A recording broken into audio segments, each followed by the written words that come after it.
A box of chocolates. After checking that they have left, she feels safe enough to retrieve her shopping from the front doorstep. It takes 2 trips, and she is slow, but she manages to get the bags into her kitchen. Milk, eggs, white sliced bread. She frowns. She doesn't really like ready sliced loaves, but she supposes it will have to do. Bacon, pork chops, cheddar cheese. It's the wrong cheddar. Cheap stuff, mild with no taste. She tuts to herself. She unpacks vegetables, butter, cream, and puts them in her fridge. Like her, it's a bit worn and discoloured with time.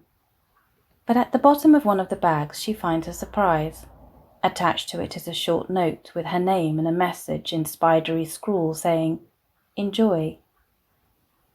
She couldn't remember the last time she'd been given chocolates. Maybe it had been that Christmas. Oh, how many years ago now? When she and Harry had been courting, perhaps. Yes, that was it. But the courting had come to nothing in the end. Harry had drifted away, and one day she realised he was no longer there at all. She hadn't really minded, had not particularly noticed his increasing absence at the time. Now, as she gently holds her gift within bent arthritic hands, she wonders if it might have been better to have had someone like Harry, or even Harry himself, to have not spent all these years alone. The box is wrapped in cellophane, and she runs her fingers gently across it, feeling its smooth, shiny surface. It has a big red bow tied around it too, of real satin material. She places the box on her kitchen table and looks at it admiringly. The cover promises untold delights of the sweets within. Small pieces of bliss filled with strawberry cream, caramel, nougat, and her favourite, Turkish delight. She remembers her father giving her real Turkish delight. Small pieces of sugary confection nestled within a beautiful golden-coloured box. He kept those treats locked in a cupboard, the key hidden away. She closes her eyes as the sensory memory of rosewater fills her nostrils, evoking the rough feel of her father's coarse woolen uniform. He had hugged her close, ruffling her curly hair before walking away down the garden path. She hadn't eaten that last piece. Instead, she'd wrapped it in a handkerchief, kept it safe with her other treasures. A talisman of faith. If she didn't eat it, he would come home. She found her treasures years later, moving back and emptying the house after her mother had died.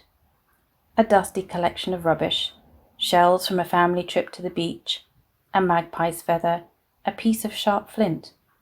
And still wrapped in a handkerchief now yellowed with age was the piece of Turkish delight. Covered in fluff and dust, it was a solid, dried-up version of its former self. The scent of rosewater had long since dissipated. Instead, it smelt of age and loss. She threw it in the bin. Now she stares at the unexpected gift on her kitchen table. She hesitates to open it, reluctant to break the seal. What if it isn't really for her? What if it was a mistake? She liked her quiet, solitary life. It held no surprises.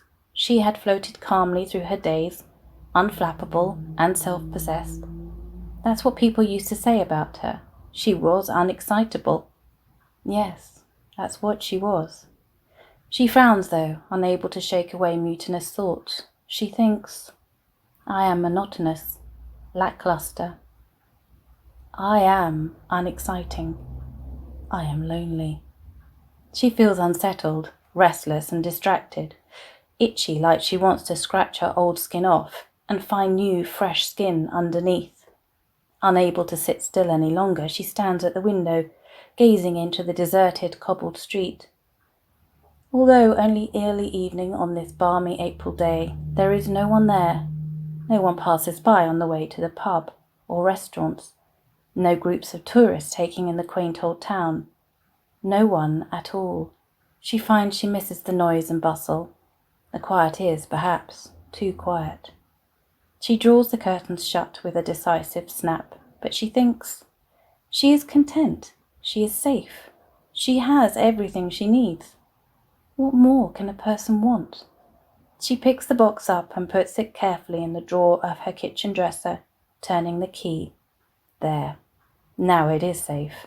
Perhaps every so often she might bring it out again just to look at.